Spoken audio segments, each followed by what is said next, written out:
Sous les projecteurs d'une cérémonie hautement symbolique, les chefs de gouvernement, celui d'Algérie aux côtés de son homologue serbe, ont entériné un accord de collaboration étendu à des domaines clés allant des finances à la culture, en passant par l'agriculture et les télécommunications.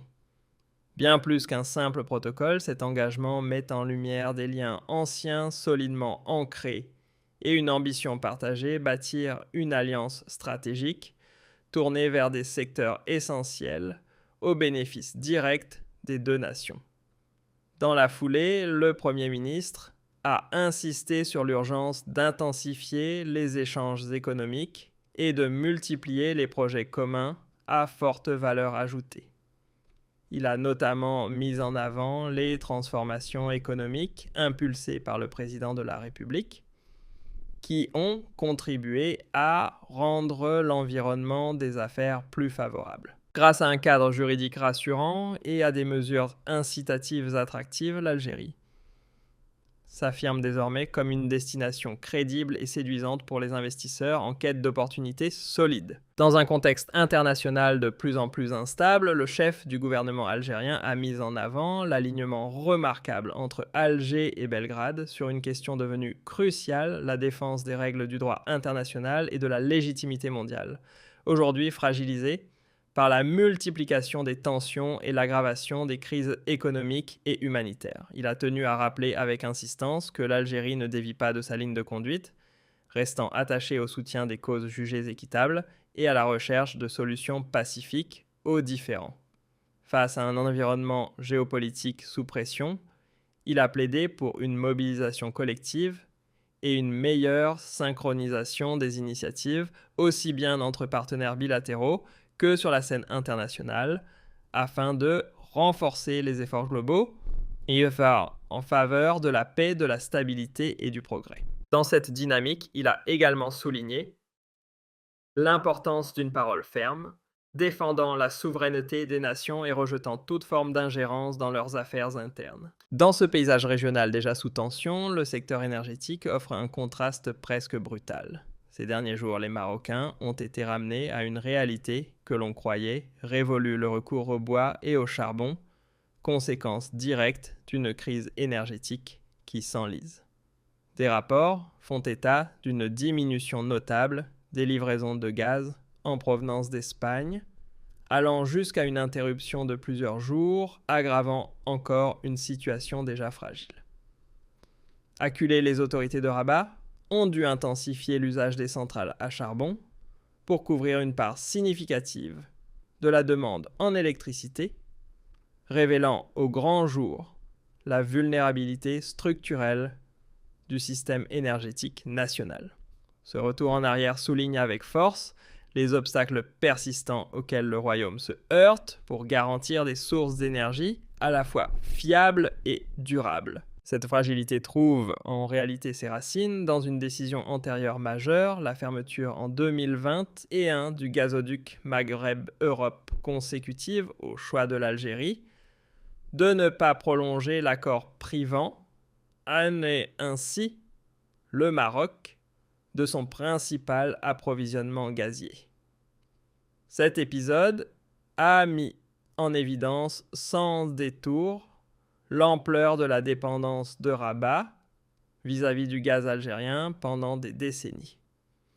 Depuis, les autorités marocaines ont tenté de combler ce manque en passant par des importations indirectes via l'Espagne, mais cette solution s'est révélée à la fois onéreuse, instable et insuffisante.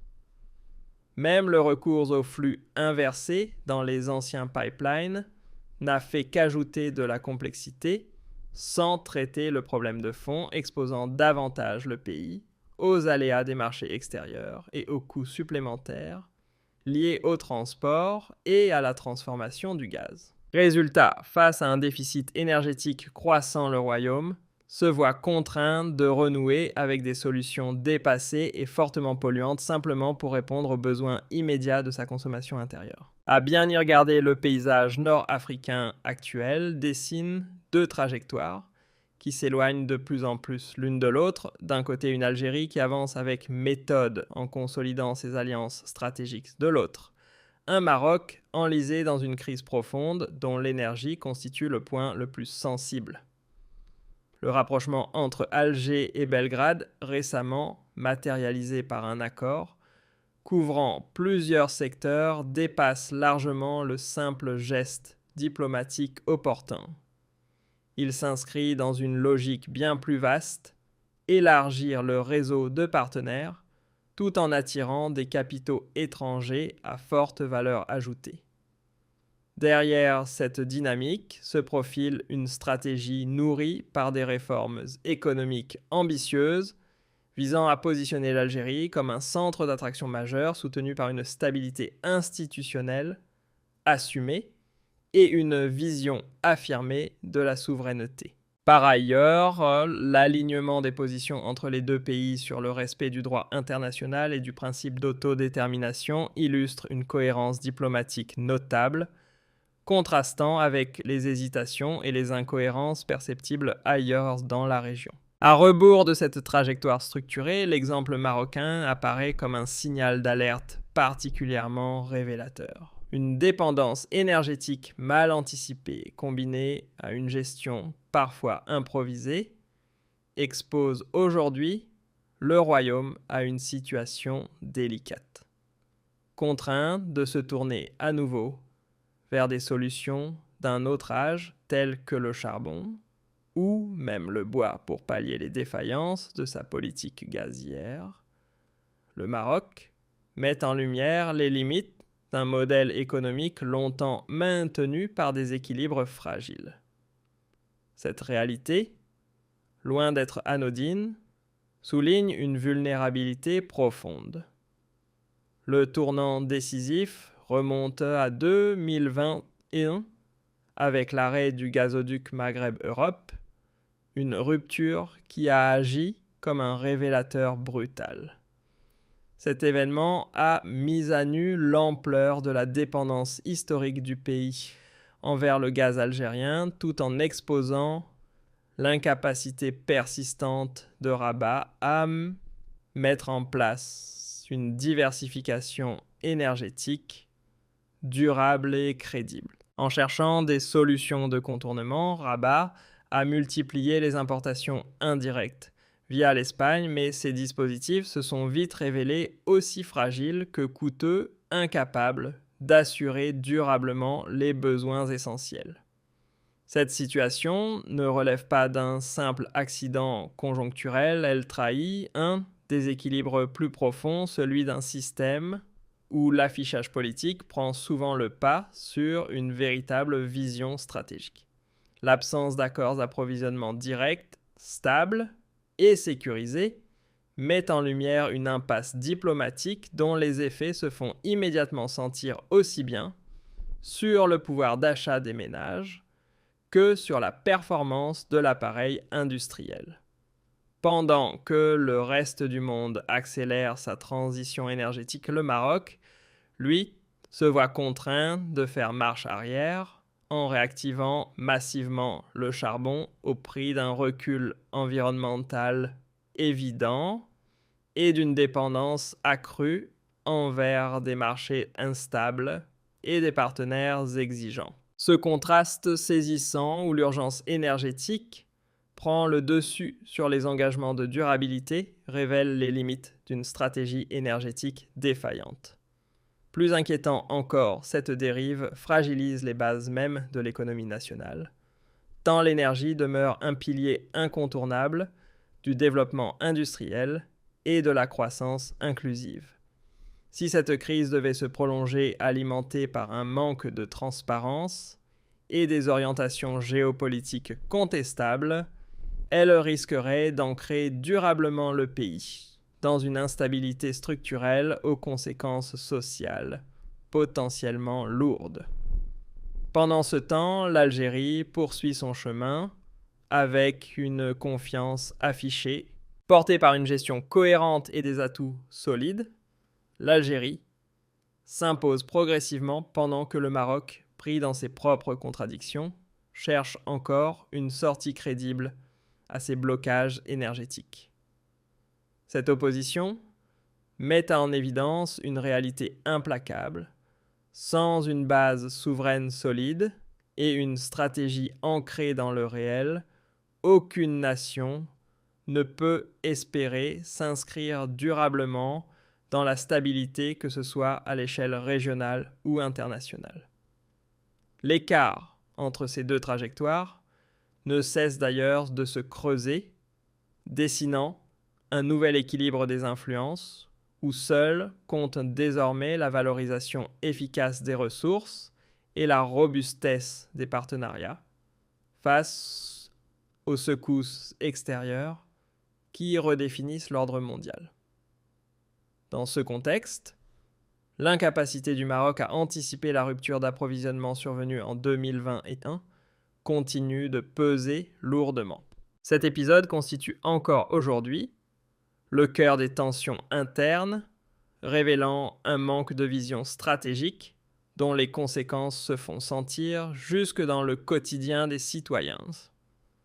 Le recours au charbon et au bois n'apparaît plus comme un simple choix énergétique, mais comme le symbole d'une impasse, à la fois technologique et politique, difficile à masquer derrière des discours diplomatiques déconnectés des réalités vécues.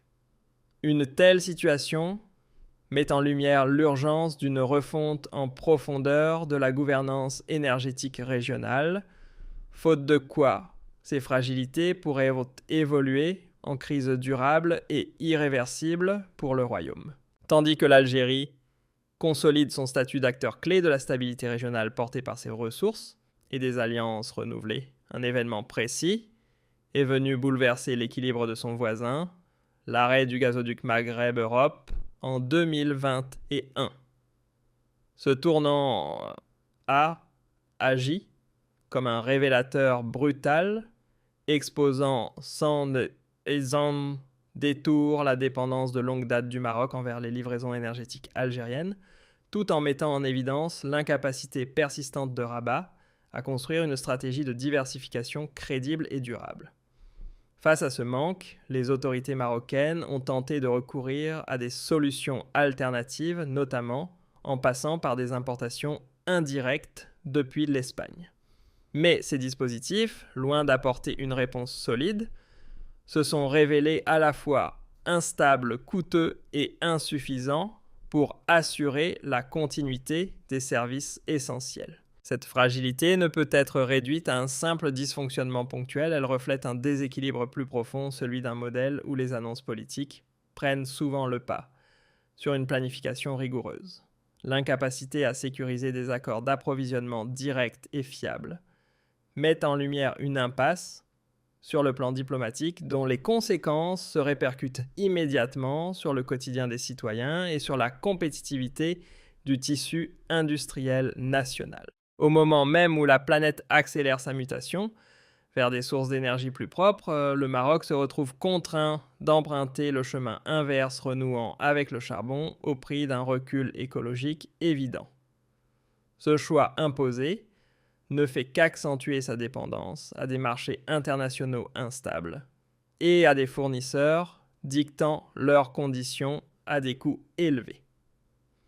Cette situation met en lumière un paradoxe frappant, un pays contraint d'abandonner ses ambitions environnementales pour répondre à une urgence énergétique immédiate, révélant ainsi les limites profondes de sa stratégie diplomatique dans ce domaine. Plus encore, cette fragilité énergétique menace directement la solidité économique du royaume, dans la mesure où l'énergie constitue la base indispensable de toute dynamique industrielle et de toute croissance inclusive. Si cette crise perdure aggravée par une gouvernance peu transparente et des orientations géopolitiques discutables, elle pourrait ancrer durablement le pays dans des déséquilibres structurels, ouvrant la voie à une instabilité chronique, aux conséquences sociales potentiellement lourdes. Pendant ce temps, l'Algérie poursuit son parcours avec assurance, s'appuyant sur ses ressources et une diplomatie cohérente, tandis que le Maroc, enfermé dans ses propres contradictions, continue de chercher une issue crédible à ces blocages énergétiques, illustrant une vérité simple mais implacable. Sans souveraineté affirmée et sans vision stratégique ancrée dans le réel, aucune nation ne peut espérer s'imposer durablement sur la scène régionale et internationale. L'écart entre ces deux trajectoires ne cesse de se creuser, redessinant progressivement les équilibres d'influence dans un monde où seul compte désormais la valorisation efficace des ressources et la solidité des alliances face à des chocs extérieurs toujours plus fréquents. Dans ce contexte, l'incapacité du Maroc à anticiper la rupture d'approvisionnement survenue en 2020 et en demeure le point central de ces tensions internes, révélant un manque de vision stratégique dont les effets se font encore ressentir jusque dans le quotidien des ménages. Le recours au charbon et au bois n'apparaît plus comme un simple choix énergétique, mais comme le symbole d'une impasse à la fois technologique et politique que les discours diplomatiques peinent à masquer face à la réalité vécue par la population. Cette situation met en évidence la nécessité urgente de repenser en profondeur la gouvernance énergétique, faute de quoi ces fragilités pourraient évoluer vers des crises systémiques durables pour le royaume. Pendant ce temps, l'Algérie, appuyée sur ses ressources et ses partenariats récents, continue d'affirmer son rôle de facteur de stabilité dans la région.